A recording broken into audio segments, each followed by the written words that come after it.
how to undo, but also undo the undo in Blender 5.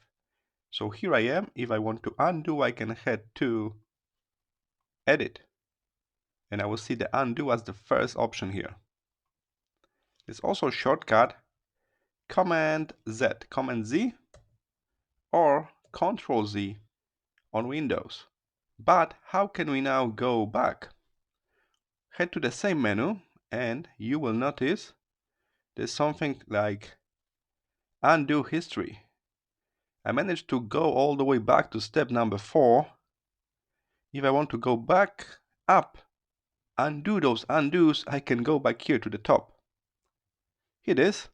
So we managed to undo, but also go back, thanks to this very handy history menu.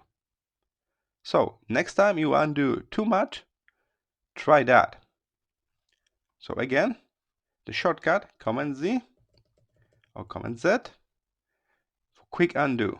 If you cannot remember the shortcut, you can always click here, undo from the menu. After you undo, there's also a new option shown now called redo. You can try that to redo just one step.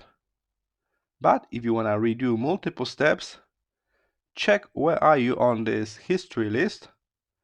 Moving down, you will undo more. Moving up, you will redo. So you will undo the undo. All right. So that's how you can undo and redo in Blender 5. I hope this was helpful. See you in the next one.